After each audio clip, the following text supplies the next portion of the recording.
Coba deh bayangin, gimana ceritanya sebuah negara bisa jadi juara satu, sekaligus ada di peringkat bawah soal kebahagiaan? Hari ini kita bakal bongkar sebuah teka-teki statistik yang luar biasa dari Indonesia. Sebuah paradoks yang jujur aja bikin banyak orang garuk-garuk kepala. Pertanyaannya kan simpel, tapi bikin bingung banget kan? Gimana mungkin ada dua laporan super kredibel dari lembaga dunia, tapi hasilnya kok kayak langit dan bumi kalau ngomongin kebahagiaan di Indonesia? Nah, ayo kita bedah bareng-bareng buat nemuin jawabannya. Oke, kita mulai dari angka yang pertama ya, 83. Nah, ini tuh posisi Indonesia dalam laporan kebahagiaan dunia dari PBB.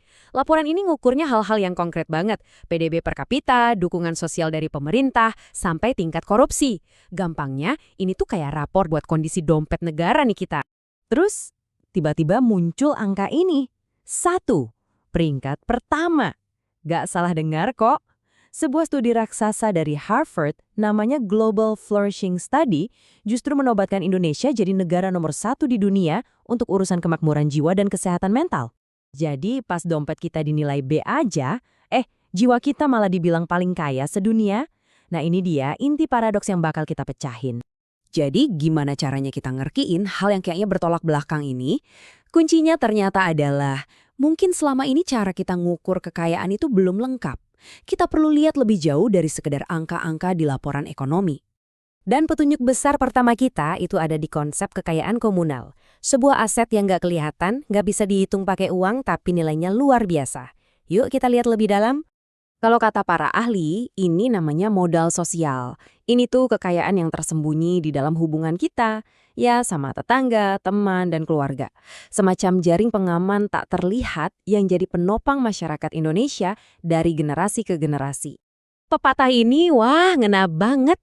Ini bukan sekedar kalimat loh, tapi udah jadi filosofi hidup yang mendarah daging.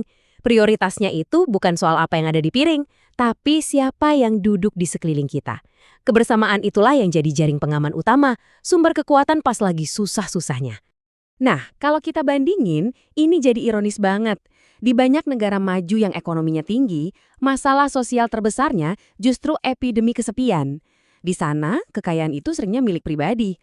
Kalau di Indonesia, pas ada yang kena masalah, yang pertama datang seringnya bukan petugas dinas sosial, tapi tetangga sebelah yang bawain makanan. Kita mungkin nggak sekaya itu secara individu, tapi secara komunal, kita ini kaya raya. Oke, kita lanjut ke potongan puzzle yang kedua ya. Nah, yang ini bukan soal apa yang kita punya di luar, tapi justru soal apa yang kita rawat di dalam diri kita. Ini soal pola pikir. Di Indonesia ada satu senjata mental yang kuat banget. Namanya bersyukur. Ini tuh kayak seni loh. Seni buat ngeriset cara kita ngitung kebahagiaan. Dari yang tadinya mikir, duh aku belum punya ini itu. Jadi, alhamdulillah aku masih punya ini.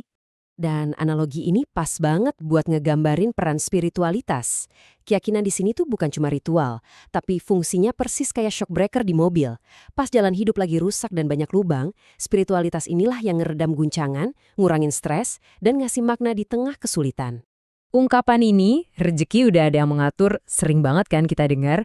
Ini bukan berarti kita jadi pasif ya, tapi ini tuh keyakinan mendalam yang bisa nurunin tingkat cemas soal masa depan, memberikan ketenangan batin di tengah ekonomi yang nggak menentu. Dan sekarang, kita sampai ke petunjuk terakhir. Dan ini mungkin yang paling Indonesia banget. Kemampuan kita buat menertawakan masalah. Para psikolog sih bilangnya resiliensi. Tapi kalau di konteks Indonesia, ini lebih dari sekedar tahan banting. Ini adalah kemampuan buat aktif nemuin humor dan kreativitas, bahkan di saat-saat yang paling sulit sekalipun. Buktinya, wah ada di mana-mana. Coba aja deh scroll media sosial pas lagi ada krisis. Ada isu politik panas, bencana alam, atau harga-harga naik. Respons pertama netizen kita seringnya bukan marah-marah, tapi malah banjir meme-meme kreatif. Ini bukan berarti kita nggak peduli, ini justru bentuk ketangguhan mental yang luar biasa. Oke, sekarang ayo kita gabungin semua potongan puzzle ini. Kita punya dua laporan, dua angka. Yang awalnya kelihatan tabrakan kan? Tapi sebenarnya mereka itu kayak dua cermin yang mantulin dua sisi realitas yang berbeda, tapi dua-duanya sama-sama nyata. Nah, di sini semuanya jadi jelas banget.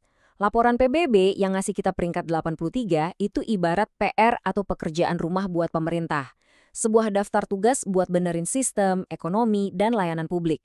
Sementara itu, laporan Harvard yang ngasih kita peringkat 1 itu adalah cermin buat rakyatnya. Sebuah pantulan dari kekuatan karakter kita, modal sosial kita, dan ketangguhan mental kita. Jadi, intinya nggak ada yang salah dari dua laporan itu. Nggak ada kontradiksi. Dua-duanya benar.